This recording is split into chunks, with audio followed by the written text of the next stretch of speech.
नमस्कार। प्रादेशिक समाचार के साथ मैं प्रियंका। पहले मुख्य समाचार। संसद का मॉनसून सत्र आज से होगा शुरू। प्रधानमंत्री नरेंद्र मोदी ने सभी दलों के नेताओं से सत्र के दौरान सार्थक चर्चा और सहयोग की अपील की। राज्य में 34 घंटे का संपूर्ण लॉकडाउन आज सुबह 6 बजे हुआ समाप्त।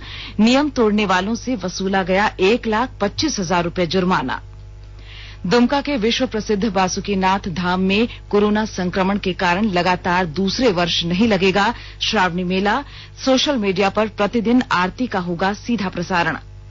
और कोलंबो में पहले एक दिवसीय क्रिकेट मैच में भारत ने मेजबान श्रीलंका को 7 विकेट से हराया। 3 मैचों की श्रृंखला में भारत को मिली 1-0 की बढ़त। और समाचारों से पहले एक जरूरी संदेश। देश भर में 18 वर्ष से अधिक आयु के सभी लोगों के लिए सरकारी केंद्रों में निःशुल्क टीकाकरण अभियान चलाया जा रहा है। हमारे युवा श्रोताओं से अपील है कि वे कोविड रोधी टीका जरूर लगवाएं और दूसरों को भी इसके लिए प्रेरित और सहयोग करें। कोरोना महामारी के प्रति आप कोई भी लापरवाही न बरतें, क्योंकि कोरोना अब भी हमारे लिए बड़ा खतरा बना हुआ है। जब तक आवश्यक न हो घर से बाहर न निकलें और इन आसान उपायों का पालन करें। मास्क लगाएं, 2 गज की सुरक्षित दूरी बनाए रखें, बार बार हाथ धोएं और चेहरा साफ रखें।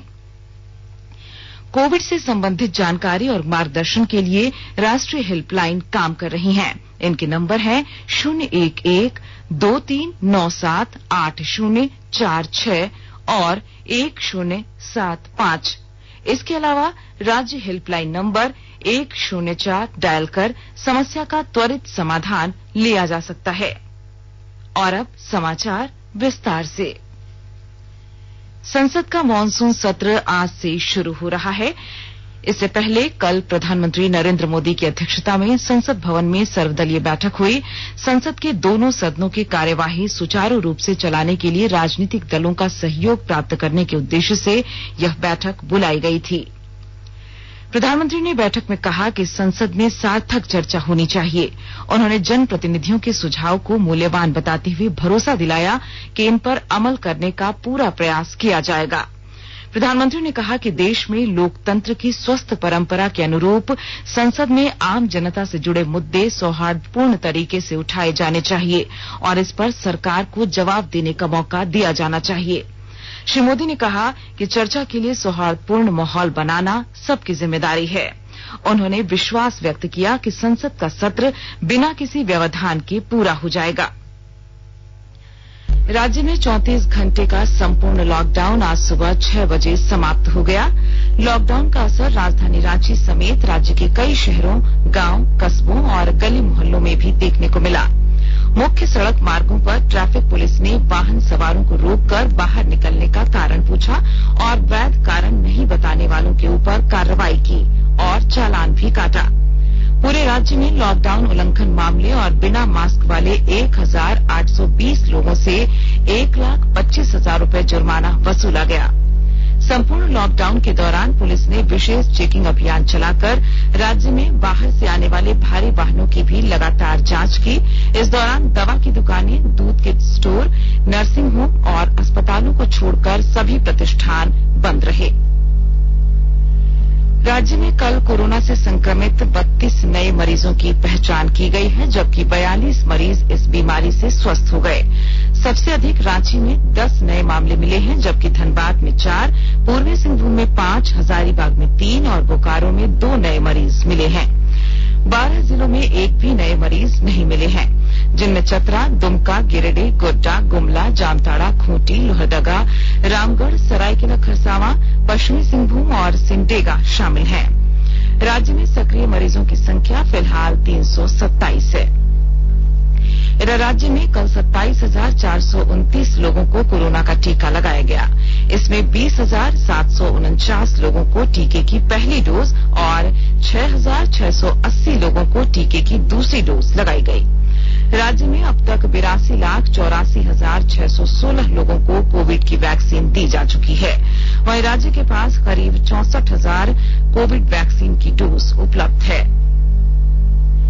राष्ट्रव्यापी कोविड टीकाकरण अभियान के अंतर्गत देश में अब तक 40 करोड़ 49 लाख से अधिक टीके लगाए जा चुके हैं। स्वास्थ्य मंत्रालय के अनुसार कल 51 लाख से अधिक लोगों का टीकाकरण हुआ। संक्रमण से स्वस्थ होने की दर बढ़कर 97.31% हो गई है। कल 42,000 से अधिक मरीज ठीक हुए। देश में 41,000 से अधिक लोगों में कल कोरोना संक्रमण की पुष्टि हुई। उपचाराधीन मरीजों की संख्या 4,22,660 रह गई है। केंद्र सरकार ने कहा है कि राज्यों, केंद्र शासित प्रदेशों और निजी अस्पतालों के पास 2,56 लाख से अधिक कोविड रोधी टीके बचे हुए हैं। स्वास्थ्य मंत्रालय ने कहा है कि राज्यों और केंद्र शासित प्रदेशों को टीके की 41,99 लाख से अधिक डोज उपलब्ध कराई गई है। इन्हें 15,75,140 डोज और उपलब्ध कराने की प्रक्रिया जारी है। केंद्र सरकार कोविड महामारी के दौरान लोगों की सुविधा के लिए बनाई गई राष्ट्रीय स्तर की हेल्पलाइन नंबर के बारे में लोगों को जागरूक कर रही है। सूचना और प्रसारण मंत्रालय अपने विभिन्न विभागों के माध्यम से इन हेल्पलाइन के बारे में जागरूकता बढ़ा रहा है। विभिन्न हेल्पलाइन नंबर इस प्रकार हैं। कोविड संबंधी सवालों के जवाब देने के लिए स्वास्थ्य और परिवार कल्याण मंत्रालय की हेल्पलाइन है 1075। राज्य हेल्पलाइन नंबर है 104। महिला और बाल विकास मंत्रालय की चाइल्ड हेल्पलाइन है 1098। वरिष्ठ नागरिकों के लिए सामाजिक न्याय और अधिकारिता मंत्रालय की हेल्पलाइन है 14567। मनोवैज्ञानिक सहायता के लिए राष्ट्रीय मानसिक स्वास्थ्य और तंत्रिका विज्ञान संस्थान निम्हांस का नंबर है 080461100007। आयुष कोविड परामर्श हेल्पलाइन नंबर है 14443 और MyGov WhatsApp help desk number है 9013151515। आकाशवाणी के ताजा तरीन समाचारों के लिए आप हमारी वेबसाइट newsonair.com पर लॉग ऑन कर सकती हैं। ताजा समाचार Twitter handle @AIR news alerts और Facebook page All India Radio News पर भी उपलब्ध है। आप प्रादेशिक समाचार एकांश के ट्विटर हैंडल @AIR न्यूज_ रांची और फेसबुक, इंस्टाग्राम पेज तथा YouTube channel AIR news Ranchi पर भी हमारे बुलेटिन सुन सकते हैं। प्रादेशिक समाचार आप आकाशवाणी रांची से सुन रहे हैं और अब पेश है कोरोना से बचाव के कुछ संदेश।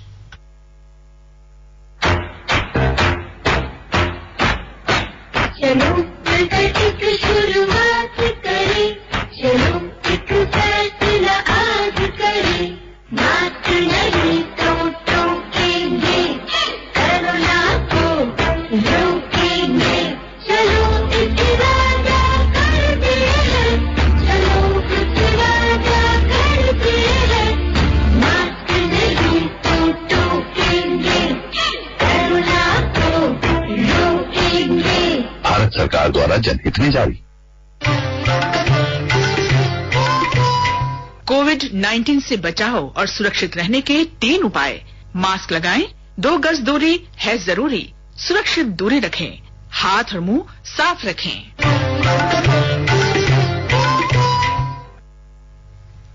प्रादेशिक समाचार में आपका फिर स्वागत है। कोरोना महामारी के कारण लगातार इस दूसरे साल दुमका जिले का विश्व प्रसिद्ध बाबा बासुकीनाथ धाम में श्रावणी मेला नहीं लगेगा। अपर समाहर्ता राकेश कुमार राय की अध्यक्षता में बाबा बासुकीनाथ मंदिर न्यास समिति की बैठक में श्रावणी मेले का आयोजन नहीं करने का फैसला लिया गया। श्री राय ने बताया कि राज्य सरकार के दिशा निर्देशों के मद्देनजर सावन में मेले का आयोजन नहीं करने का फैसला किया गया है। मंदिरों में जो दर्शनार्थी आते हैं आमतौर पर श्रावणी मास में, तो इस बार कोरोना के प्रसार को देखते हुए इस पर रोक लगाया गया है। हम इस बात की बैठक कर रहे हैं कि प्रशासन अलर्ट रहे ताकि बाहर से कोई लोग यहाँ न आ सके और क्षेत्र को कोरोना जैसे गंभीर स्थिति से बचाया जा सके। निर्णय लिया गया कि इसको चारों तरफ से बैरिकेड किया जाएगा, लोगों को संसूचित किया जाएगा और धर्मरक्षणी सभा जो है उनके लोग बहुत प्रोएक्टिव हैं। उन्होंने भी कहा कि हम लोग पूरी कोशिश करेंगे कि यहाँ कोई बाहर से लोग नहीं आए ताकि हमारा क्षेत्र कोरोना से सुरक्षित रहे। इस साल भी कांवरियों और शिव भक्तों के बासुकीनाथ आने पर भी रोक रहेगी। केवल सरकारी पूजा, श्रृंगार और आरती होगी, जिसका सोशल मीडिया पर प्रसारण किया जाएगा। विश्वविद्यालय अनुदान आयोग यूजीसी ने कहा है कि मौजूदा कोविड महामारी के मद्देनजर केंद्रीय विश्वविद्यालयों में शैक्षणिक सत्र 2021-22 के दौरान प्रवेश प्रक्रिया पहले की तरह जारी रहेगी। एक ट्वीट में आयोग ने कहा कि केंद्रीय विश्वविद्यालयों की सामान्य प्रवेश परीक्षा को शैक्षणिक सत्र 2022-23 से लागू किया जा सकता है। पश्चिमी सिंहभूम जिले के गुदड़ी थाना क्षेत्र अंतर्गत डोंगीबेड़ा के जंगल पहाड़ी क्षेत्र से प्रतिबंधित भाकपा माओवादियों के द्वारा सुरक्षा बलों को नुकसान पहुंचाने के उद्देश्य से लगाए गए 4 आईईडी बम बरामद किए गए। पुलिस और सीआरपीएफ के द्वारा गठित अभियान दल ने सर्च ऑपरेशन के दौरान 4 आईईडी केन बम, डेटोनेटर, बैटरी तथा नक्सली साहित्य बरामद किया। सीआरपीएफ के बम निरोधक दस्ता द्वारा बरामद आईईडी बमों एवं विस्फोटक पदार्थों को जंगल में ही विनष्ट कर दिया गया। सिमडेगा पुलिस ने कल 20 लाख रुपए के गांजा सहित 3 अंतर्राज्यीय गांजा तस्करों को गिरफ्तार किया है। पुलिस अधीक्षक डॉक्टर शम्स तबरेज ने बताया कि पड़ोसी राज्य ओडिशा से 2 4 पहिया वाहनों में भारी मात्रा में गांजा की तस्करी कर गढ़वा जिला और बिहार होते हुए नेपाल ले जाया जा रहा था। वाहन जांच के दौरान पुलिस ने उन्हें गिरफ्तार कर लिया। खूंटी जिले के 100% योग्य किसानों को केसीसी से लाभान्वित करने को लेकर उपायुक्त द्वारा सभी प्रखंड विकास पदाधिकारियों को विशेष निर्देश दिए गए हैं। विस्तृत ब्यौरा दे रही हैं हमारी खूंटी संवाददाता। खूंटी जिले के 100% योग्य किसानों को किसान क्रेडिट कार्ड से लाभान्वित करने को लेकर उपायुक्त द्वारा सभी प्रखंड विकास पदाधिकारियों को विशेष निर्देश दिए गए हैं। खरीफ मौसम में किसानों को खेती हेतु सबसे अधिक पूंजी की आवश्यकता होती है। किसान क्रेडिट कार्ड के व्यापक उपयोग एवं उर्वरक, बीज, कीटनाशक, उन्नत कृषि उपकरण के कृषि कार्यों में उपयोग को दृष्टिगत रखते हुए राज्य स्तरीय बैंकर समिति की कृषि एवं संबद्ध क्षेत्र के लिए गठित उप समिति द्वारा बिना लैंड पोजीशन सर्टिफिकेट के कृषक के सक्षम राजस्व पदाधिकारी कर्मचारी द्वारा सत्यापित घोषणा के आधार पर 1 लाख रुपये तक की राशि की स्वीकृति अनुशंसा की जा सकेगी। लैंड पोजीशन सर्टिफिकेट के स्थान पर कृषकों द्वारा स्व घोषणा पत्र बैंक में समर्पित किया जाएगा। जिले के उपायुक्त के निर्देशानुसार जिले के सभी प्रखंडों में केसीसी आवेदन पत्र के संग्रहण हेतु विशेष शिविर का आयोजन किया जाएगा। ज्योत्सना शीला, आकाशवाणी समाचार, खूंटी। कोलंबो में पहले एक दिवसीय क्रिकेट मैच में भारत ने मेजबान श्रीलंका को 7 विकेट से हराकर 3 मैचों की श्रृंखला में 1-0 की बढ़त बना ली है। भारत ने 80 गेंद शेष रहते 263 रन का लक्ष्य हासिल कर लिया। भारत के लिए कप्तान शिखर धवन ने नाबाद 66 रन बनाए। अपना पहला एक दिवसीय अंतर्राष्ट्रीय मैच खेल रहे ईशान किशन ने 42 गेंद में 59 रन की पारी खेली। इससे पहले श्रीलंका ने 50 ओवर में 9 विकेट पर 262 रन बनाए। चमिका करुणारत्ने ने सर्वाधिक 43 रन बनाए। भारत के लिए दीपक चहर, युजवेंद्र चहल और कुलदीप यादव ने 2-2 विकेट लिए। दूसरा मैच कल खेला जाएगा। टोक्यो ओलंपिक में हिस्सा लेने के लिए भारतीय खिलाड़ियों का पहला दल कल टोक्यो पहुंचा। टोक्यो पहुंचे भारतीय दल में कुल 88 सदस्य हैं, जिसमें 54 खिलाड़ियों के अलावा सहयोगी सदस्य और भारतीय ओलंपिक संघ के प्रतिनिधि भी शामिल हैं। इस दल में तीरंदाजी, badminton, table tennis, hockey, judo, gymnastic, तैराकी और भारोत्तोलन से जुड़े खिलाड़ी और सहयोगी सदस्य हैं। इस दल के अलावा विदेश में प्रशिक्षण कर रहे खिलाड़ी सीधे ही टोक्यो खेल गांव पहुंचे हैं। और अब अखबारों की सुर्खियां। राज्य से प्रकाशित होने वाले लगभग सभी अखबारों ने संसद में आज से शुरू हो रहे मॉनसून सत्र के लिए प्रधानमंत्री नरेंद्र मोदी द्वारा सभी दलों से सार्थक चर्चा करने की अपील की खबर को प्रमुखता से प्रकाशित किया है। प्रभात खबर ने राज्य में आयोग और बोर्ड के पद वर्षों से खाली, जनता लाभ से वंचित की खबर को पहले पन्ने की सुर्खी बनाई है। दैनिक हिंदुस्तान ने झारखंड में 14 नए आरटीपीसीआर लैब खुलने की खबर को पहले पन्ने पर जगह दी है। दैनिक भास्कर ने राज्य कोरोना संक्रमण की संभावित तीसरी लहर की तैयारी पर स्पेशल रिपोर्ट को पहली हेडलाइन बनाई है। दैनिक जागरण ने मुंबई में भारी बारिश से 30 लोगों की मौत की खबर को पहले पन्ने पर प्रकाशित किया है। रांची एक्सप्रेस ने प्रवासी श्रमिकों को लेकर झारखंड सरकार की चिंता की खबर को प्रमुखता से प्रकाशित किया है। और अंग्रेजी अखबार टाइम्स ऑफ इंडिया और हिंदुस्तान टाइम्स ने राज्य सरकार द्वारा तीसरी लहर से निपटने के लिए मिशन कर्तव्य की शुरुआत की खबर को अपनी पहली सुर्खी बनाई है। और अब अंत में मुख्य समाचार एक बार फिर। संसद का मॉनसून सत्र आज से होगा शुरू। प्रधानमंत्री नरेंद्र मोदी ने सभी दलों के नेताओं से सत्र के दौरान सार्थक चर्चा और सहयोग की अपील की। राज्य में 34 घंटे का संपूर्ण लॉकडाउन आज सुबह 6 बजे हुआ समाप्त। नियम तोड़ने वालों से वसूला गया 1,25,000 रुपए जुर्माना। दुमका के विश्व प्रसिद्ध बासुकीनाथ धाम में कोरोना संक्रमण के कारण लगातार दूसरे वर्ष नहीं लगेगा श्रावणी मेला। सोशल मीडिया पर प्रतिदिन आरती का होगा सीधा प्रसारण। और कोलंबो में पहले एक दिवसीय क्रिकेट मैच में भारत ने मेजबान श्रीलंका को 7 विकेट से हराया। 3 मैचों की श्रृंखला में भारत को मिली 1-0 की बढ़त। इसके साथ ही आकाशवाणी रांची से प्रादेशिक समाचार का ये बुलेटिन समाप्त हुआ। नमस्कार।